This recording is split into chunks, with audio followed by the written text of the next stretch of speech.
recording, which I will do as well, and we'll be headed out on today's presentation. So welcome everyone, this is Paul Hoyt. I want to welcome you to our office hours of today. Office hours presentations are a relaxed, casual, free mentoring program that I do every Monday at noon Pacific time. And as many of you know, we may be changing that time in the next week or so, but we'll be sure to let you know if we decide to make a change on that time. This recording is going to be available online along with many of previous week's recordings, and then all recordings will be archived in our members area. And I know if you've been listening to these calls steadily, you've heard me say many times it's going to be my intention to begin a members program, which I believe we're going to roll out in the next couple of weeks or so. So I think we'll let the last 3 or 4 office hours recordings be available in the normal way, and then the rest of them will be archived in our members area and available to people who decide to join the members program, along with a tremendous amount of other templates and articles and other things that I have written so that you can get tremendous value from being a member of my tribe in that particular way. The reasons why I'm doing office hours is that being a successful business owner is a great experience, but it's not easy.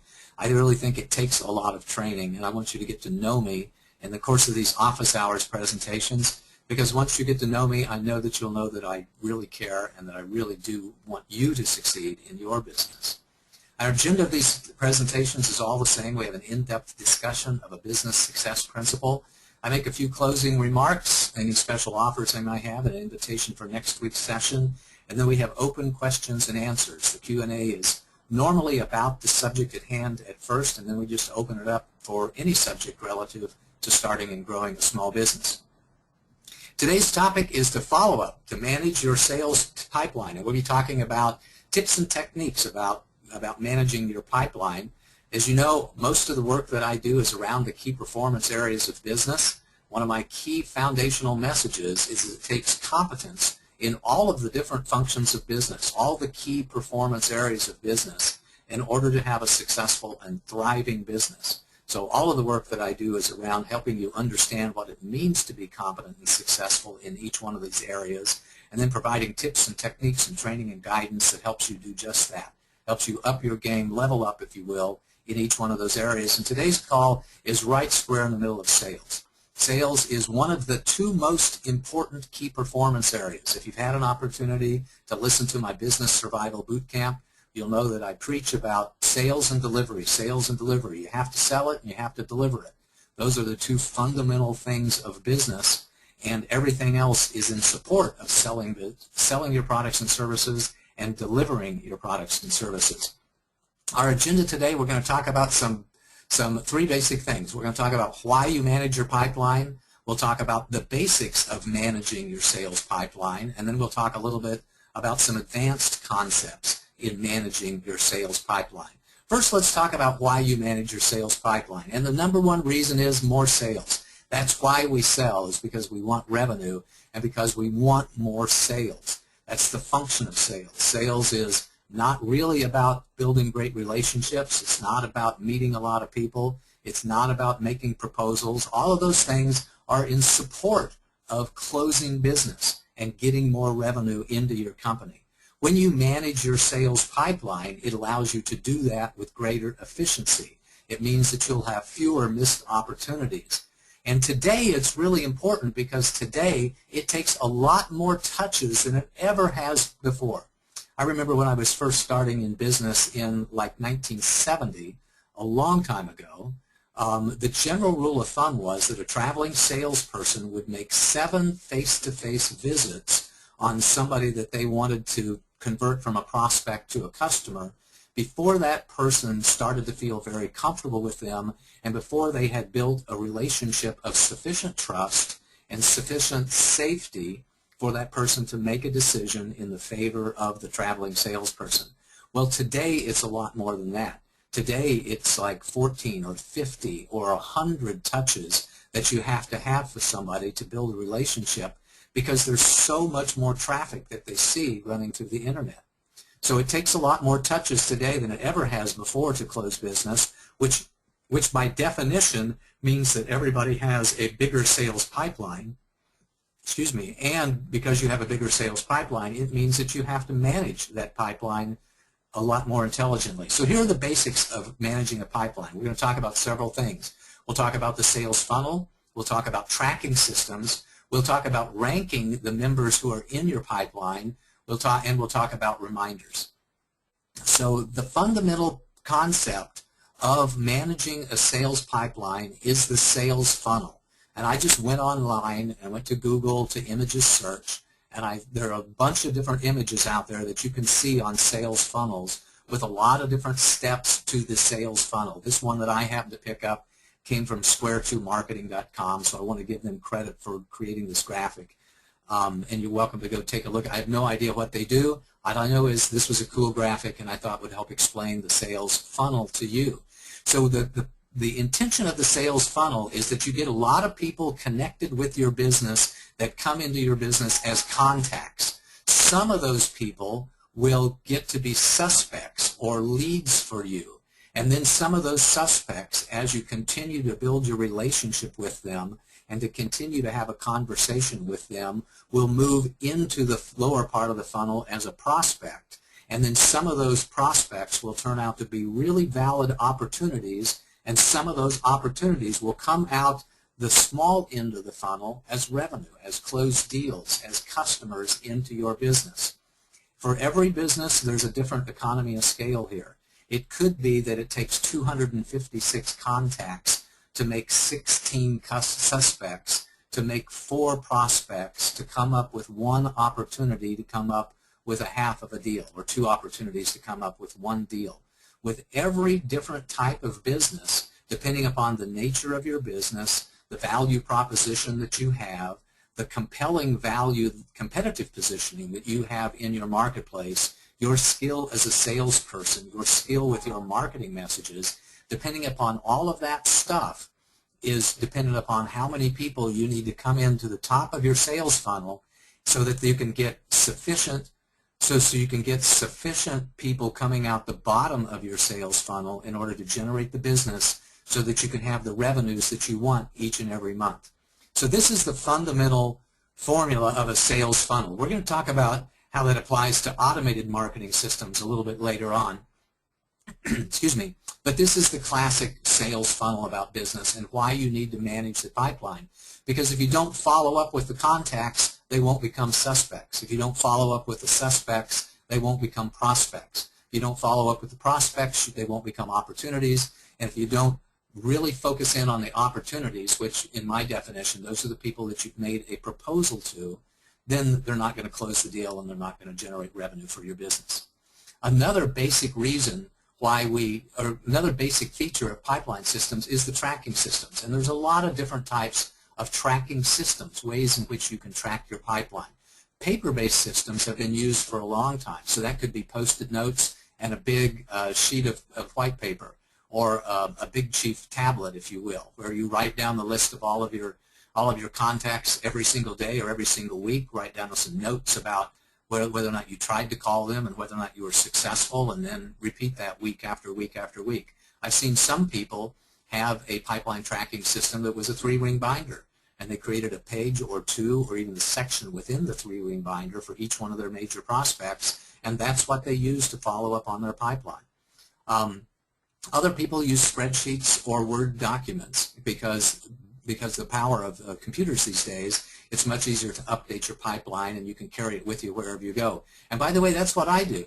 I have a spreadsheet, an Excel spreadsheet that I'm going to share with you a version of at the end of today's call that I've been using to manage my pipeline for a long, long time. I use both a paper system and a spreadsheet-based system and a couple of other systems that I'll talk about in a minute. But the paper-based system I use is what used to be called a Franklin Covey day planner that I started using in 1990. 1990 was not quite before personal computers, but it certainly was before the internet and the power that we have today on personal computers. Laptops were very rare things in 1990, so we didn't get an opportunity to carry our information around with us except in the context of a paper-based system. So I've been using that paper-based system to track the people I've been talking to and their phone numbers and little minor notes for a long time. But I also use a spreadsheet to track my pipeline because of the flexibility that it offers me. You can also put your pipeline, your list of contacts, prospects, leads, suspects, and customers into a contact management system such as ACT. ACT is a very good contact management system, which is sometimes you see that abbreviated CMS, that allow you to keep track of your contacts. And there's more sophisticated systems out there too. Customer relationship management systems, or CRMs, are even getting to be more and more popular. So typically a CRM will have a lot more features and functionality than will just a contact management system. Some examples of CRM systems are Salesforce.com, which is very popular, Goldmine, which used to be even with Salesforce, but I think has lost a tremendous amount recently, and Infusionsoft, which is the one that I have implemented just this last year with the help of my marketing team. That can be a customer relationship management system too, and really allow you to track the interaction that you have with your suspects, your prospects, your leads, and your clients. Some of the things that you want to track with those tracking systems includes all of the contact information, the email addresses, the telephone numbers, etc. You want to track within your pipeline management system the product that you are discussing with the client at the moment. And in the case of a CRM system, and I think some of the contact management systems as well, you can keep track of what they have purchased in the past, which allows you to tailor your marketing to them and pick out, for example, all of the people that have attended a webinar or who are currently in one of your group coaching sessions and connect with them. You want to keep track of the size of the deal that you are pursuing, the stage in the sales cycle. For example, did we just meet them, or we had 2 or 3 conversations with them? Have we had a discussion about what their needs and wants were, or have we made a proposal to them? You also want to track your lead source, because over time you want to understand who your most successful lead generation channels have come through, or where the bulk of your leads have come, so that you can invest your marketing time in your most successful and profitable lead generation processes.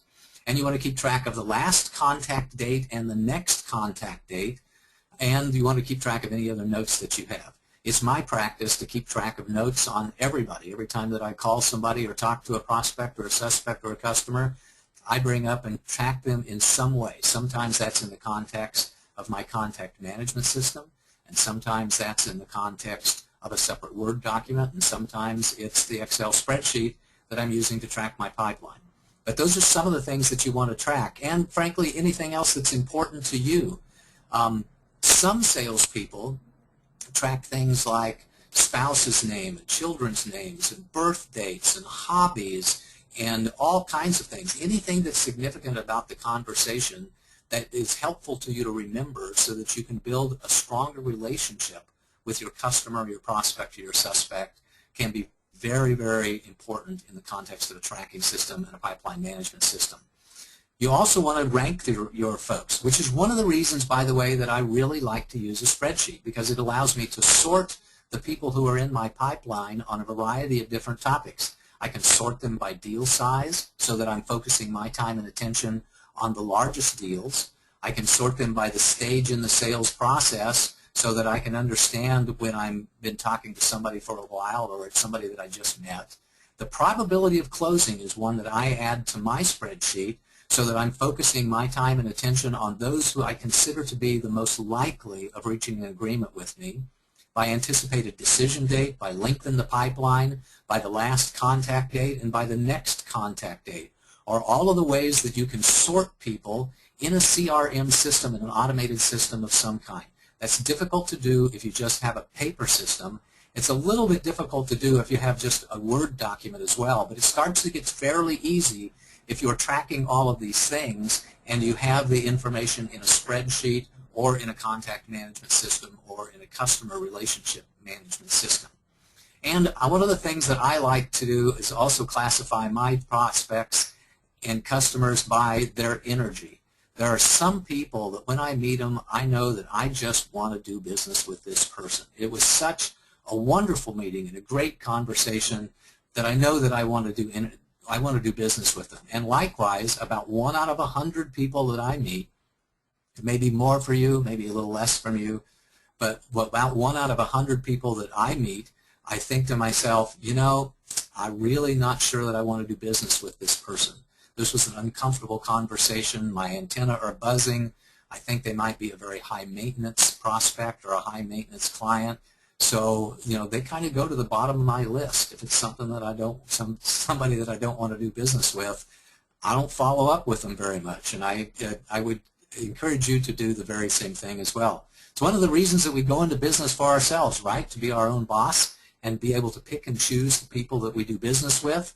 Well, if somebody comes in and they're a prospect to your company or a client of your company and you just decide that that's not a person that you want to engage with anymore, you have the opportunity to do that. That's why we're entrepreneurs, or one of the big reasons we're entrepreneurs in the first place.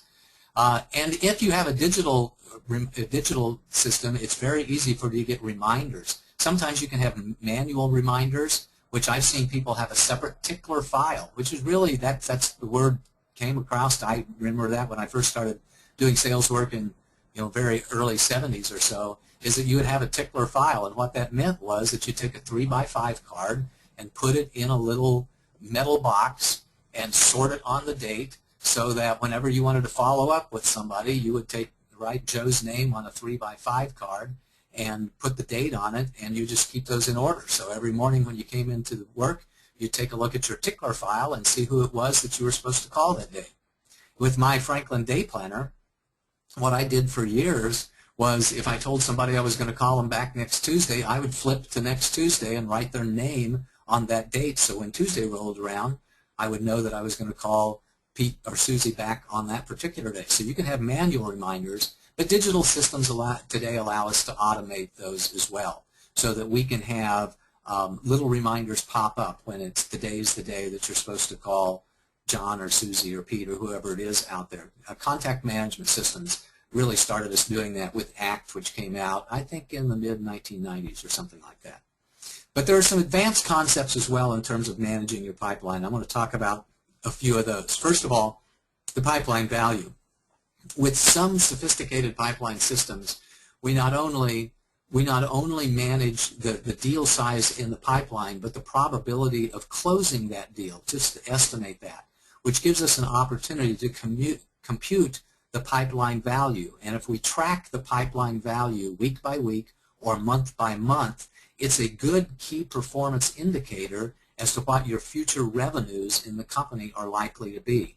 So at larger companies where they have multiple salespeople all putting a lot of information in the pipeline with the deal size and the probability of closing, they can use that to calculate the total overall value of the pipeline and even then forecast sales for the next week or the next month. Sophisticated CFOs use that at larger companies. They get their sales folks in the customer relationship management system or some sort of a deal tracking system to report to them what the major deals are and what the likelihood of closing is, what the size of the deal is, and when they think that deal might close, so they can forecast revenue or sales by the week or by the month and know how they're doing.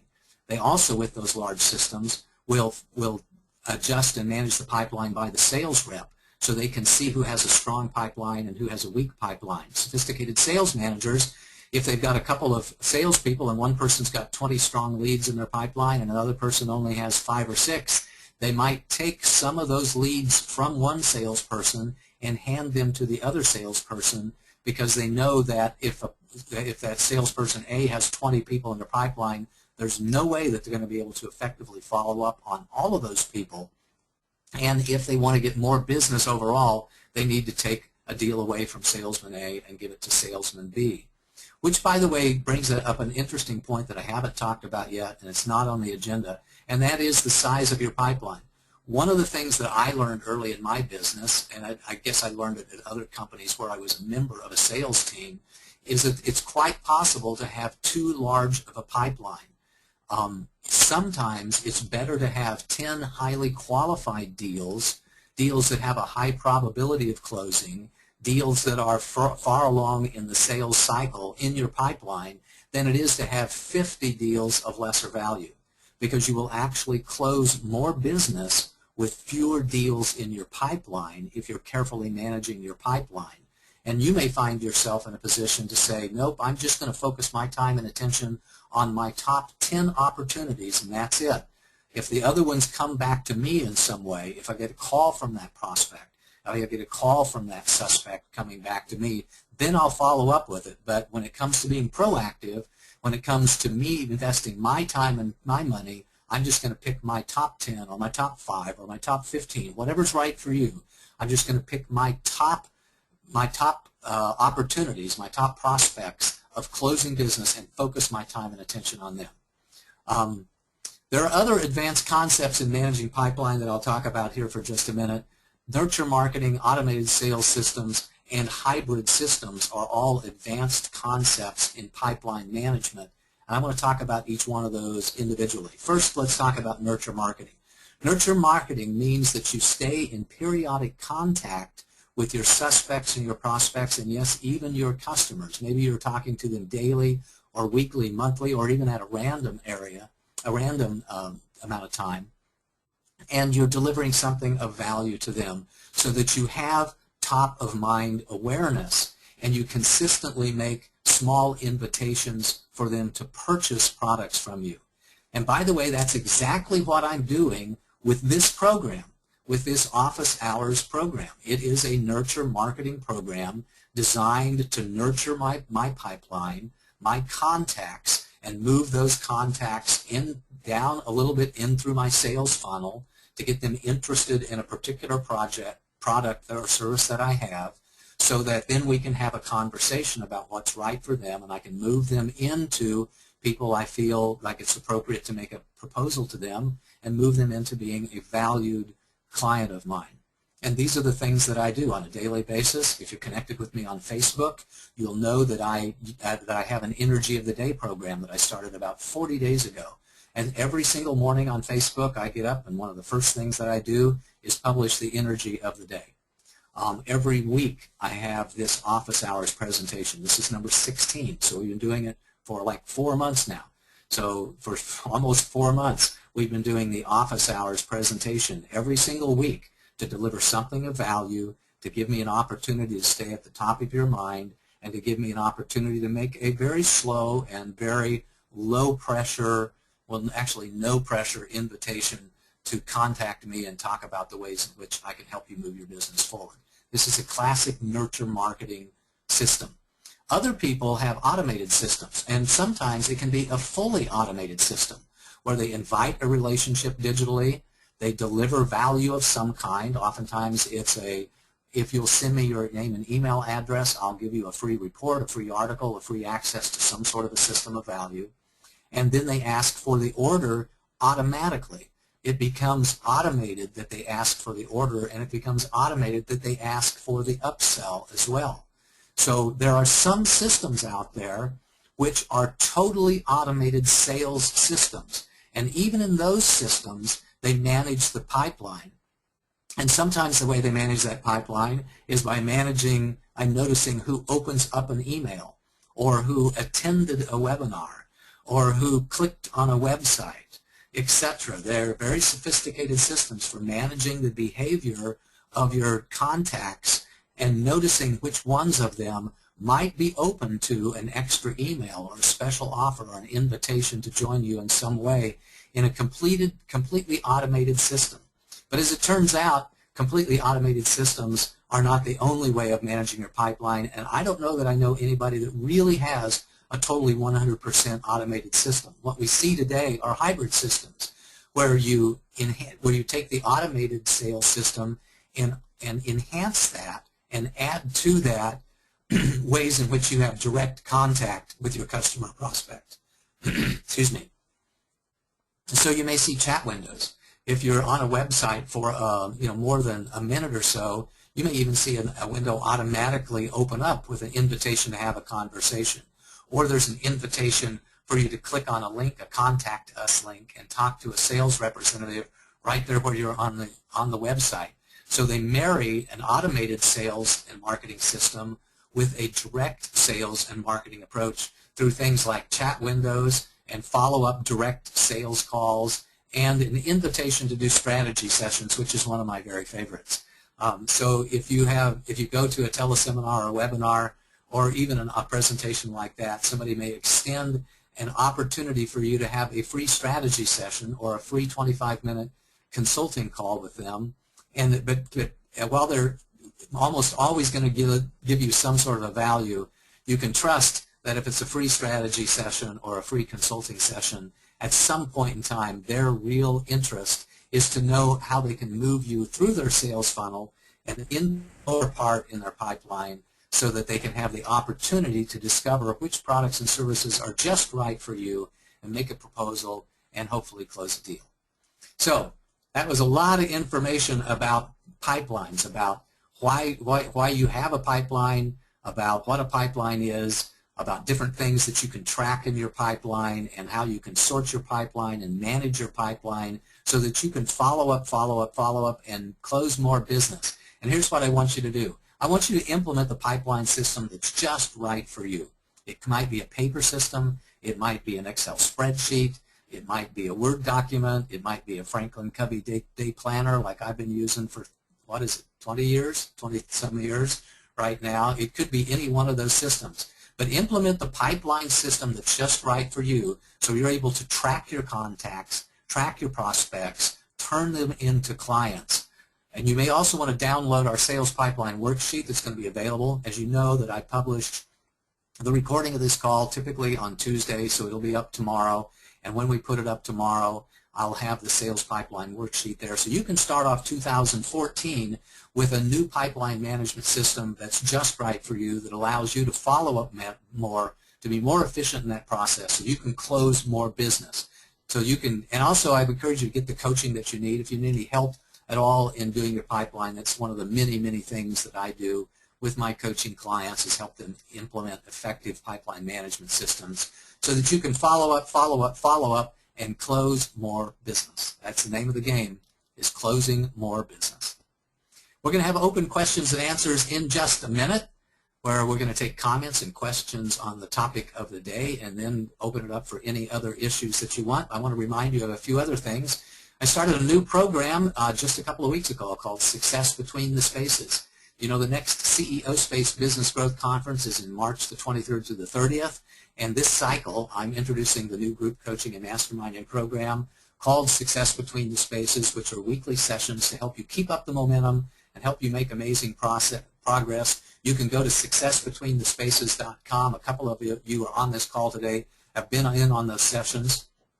The next one will be on Saturday at 9 a.m. Pacific time. The first one was on Saturday. We moved it to Friday. But the people who showed up on Friday said, would you please move it back to Saturday? So that's what we're going to do. Next Saturday at 9 a.m. Pacific, we're going to have our next Success Between the Spaces call. And this one's free, too. At some point in time, I'm going to start charging for those, but not quite yet. So you can still go to successbetweenthespaces.com and sign up and attend at least one call for free, which will be this next Saturday. And this is, of course, of no risk. All of the products and services that I have are no risk. I have a money-back guaranteed with everything. The new year's almost here, so I'm creating a new program called my Annual Action Plan. It'll be on Saturday, January the 11th. That's a week from this Saturday, and the following Saturday as well as a repeat on January the 18th. You can go to annualactionplan.com and sign up so that you can create your action plan for 2014, define your goals and objectives, come out with your 90-day growth plan, and achieve more in 2014 than you would have otherwise achieved if you didn't have an annual action plan. I also want you to join me on my Skype tribe. Just go to Skype at Paul Hoyt and request to join me, and we'll interact that way. Or connect with me on Facebook so you can get your energy of the day every single day. I want you to study. If you haven't already, most of you got the Business Survival Boot Camp for free or at a dramatically reduced price, so you can learn about key 6 survival strategies. For now, you can watch all of the other office hours recordings, but soon we'll be putting those behind our members area. And I want you to purchase and study the Beyond Business Survival Program, which is my flagship information product. It's that critical small business owner training, what you need to know when you're the CEO so that you can avoid making the critical mistakes that will slow you down and shut you down, and be able to apply successful business success principles so that you can have extreme business success, because that's what I want you to have, extreme success. I know this program will save you $10,000, $20,000, $50,000 or more and help you make that much more money. The reason I know that is because I've seen people make mistakes that cost them $10,000 or cost them $5,000 or cost them $20,000 or more because, frankly, nobody ever told them that they should be doing business otherwise, and they didn't have any guidance to avoid those mistakes. In addition to the CEO training programs, I also provide a wide variety of services. I'm available for group coaching, private coaching and mentoring, strategic plans, business plans, and financial models. I do those very quickly and very economically. So if you're in need of creating a strategic plan, a business plan, or a financial model to help you get your business going and take that next step in your business, please reach out and give me a call. I'd love to talk to you about how I can support you. Programs start as low as $200. I'm also available for radio interviews, webinars, teleseminars, and have a generous affiliate program in place. Next Monday, the subject of our conversation will be on Going Lean, the science of entrepreneurship. I've been studying lean startup methodologies for about the last year or so, and I'm really starting to employ those in my own business and for all of my clients too. I think it's critical that you understand what it means to engage with the marketplace in the way of a lean startup. So next week we're going to cover the basics, the fundamentals about lean startup methodology so that you can understand them and you can start right away applying the science of entrepreneurship to your business. I also encourage you to let me know what other topics you would like for me to talk about by going to paulssurvey.com. In addition to asking you what topics you'd like for me to cover, I also ask you if there's another time that you would like to have for this office hours presentation. We may change the time of it, we may not, but if you have a preference for yourself, please let me know so we may consider that. Watch the Business Survival Bootcamp in the meantime and do your homework as we suggested. And with that, I'm going to open it up to comments and questions on the topic of the day and then any other issues that you have. I'll leave the links up here for paulssurvey.com. And, of course, you can send me an email anytime you like to paul@paulhoyt.com or give me a call at 415-997-8001. I'd love to hear from you. And speaking of loving to hear from you, I'll open it up for questions. Audra, my lovely assistant, Audra V. from Michigan, where it's 21 degrees Fahrenheit today. She said it's a little nippy to walk outside in her bare feet, but anyway, it's a lot warmer here in California, so I'm happy to have a little warmer climate than Michigan. Audra, did we get any questions for today or any other comments? We did, Paul. Aaron is asking, everything you described makes sense, but sometimes the sales process has a predatory feel that I don't want in my business. Any suggestions on how to refrain? Yeah, absolutely. My suggestion to you is that you consider buying Eric Lofholm's program. Eric Lofholm is a client of mine, he's a friend of mine, and I'm a student of his. He's the best sales trainer that I've ever seen, and his introductory programs are very, very cost efficient. So I recommend that you go to my website at paulhoyt.com. On the recommendations page, you will see a link there to some free videos that Eric Lofholm has. Click on those, watch his free videos. They come in sets of 3 for the next 7 days, and I strongly recommend that you take his programs. My #1 business success principle in the key performance area of selling is that you have to enjoy sales. We want to take that mindset of I really don't want to manage my pipeline because it makes me feel a little bit uncomfortable, all the way to I am eager to talk to people about the value that my products and services can bring to them to help them move forward on their dreams. And Aaron, I know that you're a great writing coach. Somebody out there right now really wants to create a book, and you are the perfect person to talk to them about how they can write their book with your support. So I want to see you go all the way from I'm not comfortable being a salesperson all the way to I love for people to tell me that I'm a great salesperson, because I love to talk to people about how my products and services can help them make progress on their dreams and achieve the goals that they want to achieve. So you could say I'm a little bit fired up about that. Is because, Eric, I took strategic selling, target account selling, reverse selling, spin selling, consultative selling, solution selling, reverse selling. I may have said that one already, but I've been studying sales for 25 years, and Eric's got the best program that I've ever seen. So that would be my encouragement to you, is take a look at those free closing videos and make a decision to become a client of Eric Lawful. Next question. Boy, I seem to be really hyped up today, don't I? Next question, Audra. It's a good subject. So we got one yay for Eric Lawful. Yes, people are agreeing. Jude wants confirmation. You mentioned that you were going to show us your Excel spreadsheet. Did I hear you right? I didn't say I was going to show it to you, but I did say I would share it with you. So tomorrow, once we publish this recording, along with a little summary of the call, so that other people who don't have the opportunity to listen to the call live can listen to the recording. And we usually get that up by Tuesday afternoon. And when we get it up, you'll have that sales pipeline worksheet there. It'll be one of the things that you can download. And if anybody on the call today needs to see that quicker, just send me a quick email and I'll reply with it right away. Go ahead. Next question, Audra. Okay. All right. So we have a little bit of a complicated one from Richard Pugh. Richard, thank you. Richard. How much impact do you think that Sarbanes-Oxley did to selling into public companies by inserting the target's purchasing department into relationships? And there's a follow-on, which I'm going to just read. If you agree that, oh, sorry.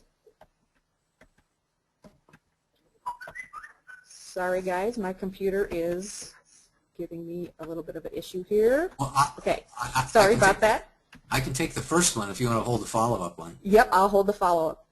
So Sarbanes-Oxley came about in 2001 or so with the intention of preventing any sort of fraud or negligence that really contributed to the recession that we had before the last recession. So we have a recession, or at least a downturn in the economy every, I would say 8 to 15 years in the United States. We had one in 2000 and 2001, which we were just starting to pull out of when 9/11 happened in September the 11th, 2001. I know because I got caught up in that one too. So Sarbanes-Oxley was designed to prevent that from happening again, but the impact of Sarbanes-Oxley was that it really slowed down the pace at which companies went public, because it dramatically increased the cost of going public and dramatically increased the cost of staying in public. Before Sarbanes-Oxley, the general rule of thumb is $20 million in revenue, a $10 to $15 million market cap, and you could go public because it only cost you like $500,000 to go public with $100,000 to $150,000 of your maintenance cost. Now it varies, but it costs you between $2 and $3 million to go public if you're an existing company, and it can cost you, in the order of $750,000 or even $1.5 million a year to maintain that, because of all the additional controls that came into Sarbanes-Oxley. So yes, I think Sarbanes-Oxley really made it very important for larger companies, especially those that want to go public and those who are public, to manage their pipeline appropriately, because big public companies give earnings expectations and guidance, and they're supposed to do that. And one of the key mechanisms that they use to do that is the sales forecast. And that sales forecast, the key input to that is the pipeline, as we talked about earlier. That's what large companies do. So I think Sarbanes-Oxley really put a lot of pressure on large companies in every department of those companies, and made it much more critical for them to manage and track everything. And one of the things that they have to track is the sales pipeline. So Audra, part 2. All right, I'm ready finally. Sorry about that. So if you agree that it removed the authority of managers to make sole buying decisions, how have you worked around the problem? I don't know whether or not it removed the ability of managers to make buying decisions like that. My suspicion is that most corporate programs have budgets for department managers or managers, and they have the ability to make sole buying decisions as long as they're buying within their budget, and if it's below a specific limit. So for example, when I was a CIO at a manufacturing plant in the late 1980s, I had a budget every year, and as long as I wanted to buy office supplies, as long as it was in my budget, I would just submit a purchase request and the budget would go through, as long as it wasn't over In my case, I think my buying limit back in those days was around $1,000 or $2,000. It wasn't much, but that was 20 years ago. So in those days, we didn't require somebody else, and as long as I didn't exceed my budgetary authority, either in terms of exceeding the overall budget or exceeding the line item authority I had to purchase one specific item, then I could make that sole buying decision. And I guess the other part of the answer to that is I don't have a lot of experience working with large corporate America these days. For the last 12 years, my focus has been on helping small business owners, companies with $0 to $30 million in business, get started and grow and accelerate their growth. So I think I'm a little bit out of experience when it comes to answering that question for large corporate clients. Next question. Okay. When do you determine that you suck at sales and hire someone else to sell for you? I have always had more success letting someone else sell for me, as I am weak as a closer, great as a promoter and marketer, weak at closing. How do you determine if someone you hire is going to be good at selling? Wow, there's a couple of different questions, and I'm going to answer that in a crazy kind of way. Number one is that if you're the CEO of your company, you cannot abdicate sales responsibility. You have to be responsible for everything that goes on at your business, and that includes sales. So again, I'll recommend Eric again, because I think he's the best person I've ever seen at helping you change your mindset towards sales and becoming a good salesperson. But you can't abdicate sales. You have to be the one that's involved in most of your critical deals, your critical supplier deals, your critical customer deals, your investor deals. All of those involve selling in some way, even if it's selling somebody on the opportunity that they have to come to work for you. Even that way is a type of sales process and a type of sales call, and you ask for the order when you ask for somebody to just come on board. You got to be successful. To be successful as the CEO of a company, you cannot abdicate sales responsibilities. You have to be able to sell. So suck it up and learn to sell. Pardon me for jumping in there. Now, the good news is that you can hire salespeople to help you out, and they can handle 80% of it, but they just can't handle the most critical part of it. They can't handle the 20% with your largest customers, your largest suppliers, your largest investors, and your key employees.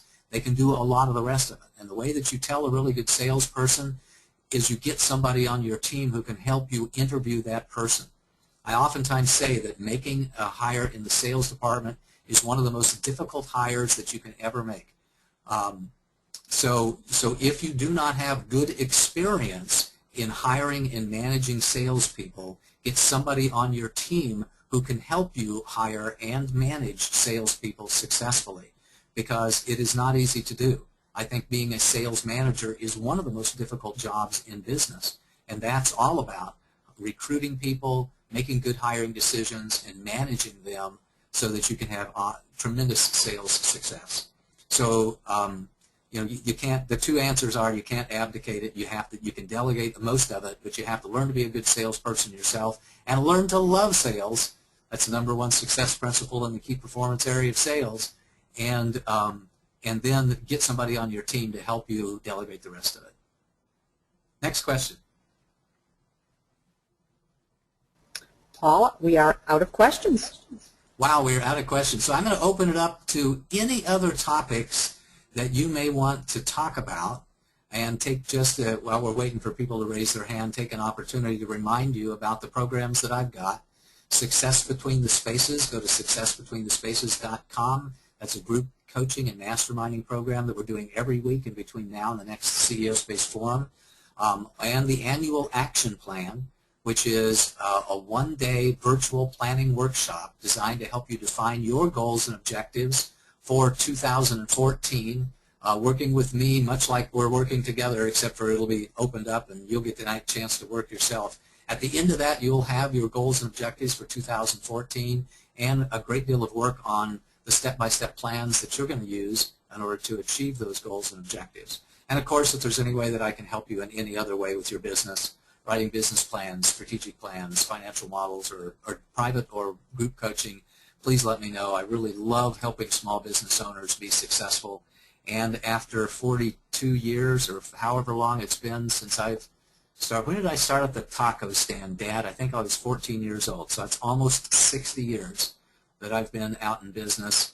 And there's only one way to get 60 years experience, or 50 years experience, pardon me. There's only one way to get 50 years experience, and that is by having 50 years worth of experience. You can't go to school and get that stuff, folks. So I'm proud of what I learned, and I'm eager to share that with other people. Any other questions or comments that have come in while I was giving that little spiel, Audra? Yeah, actually, Richard Pugh is asking, how do you decide not to take a deal? What are the red flags? Let's see. What are the red flags? I think if somebody, oftentimes by the time that I make a proposal to somebody, I've had several engagements with them. Usually, you know, a conversation on the phone. And as a part of my product funnel, not to be confused with the sales funnel, but a product funnel, I've got some packages and some services that I offer for a few $100, and then I've got one for $1,000, and then I've got some for several $1,000s. So what usually happens to me personally is that somebody engages for a small amount of money. They like what they see. They like the value that I'm able to bring to them, and then they buy the next package up, or they continue as a coaching client, or they started with my small business success package, which is just 4 90-minute coaching sessions, and then they hired me to write the financial model or write the business plan. So usually there's a relationship along the way. So it doesn't happen to me very often. But some of the red flags are if somebody's just complaining and whining a lot. If they start to say things like, you know, everybody I deal with I just can't deal with anybody successfully. You know, I'm willing to take a chance with you, but I got to tell you that everybody else that I've ever hired just pissed me off. Or you know, they start talking about the lawsuits that they're in with their other vendors and suppliers. It starts my antenna to buzzing. The red flags start to come up, and I say, you know, maybe this person's just a high maintenance person. God bless them. I hope that their baseline anxiety gets lowered over time, but you know, I'm just not going to take the risk of having a poor relationship by pursuing this any longer. So it's usually a feeling that I get and some of the things that they've said. Oh, by the way, another thing is if somebody wants to start to put a whole bunch of damages clause in a contract, you know, if you don't deliver this by this point in time, I want to get all my money back, or, you know, just the negative energy about the relationship. If they're preparing themselves to do battle with me in some way, then I decline the opportunity to allow them to do battle with me in any way by stepping back. Anything else, Audra? Nope. All right. Then I'm going to call this a day at 51 minutes past the hour and wish you all a very happy new year. I hope your holiday season has been a fantastic one. And I wish you a very safe and sane New Year's Eve celebration, a wonderful New Year's Day, and a tremendous 2014.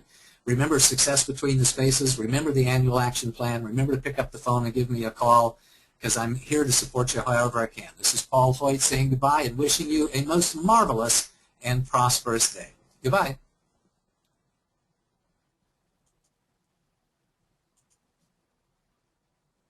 The organizer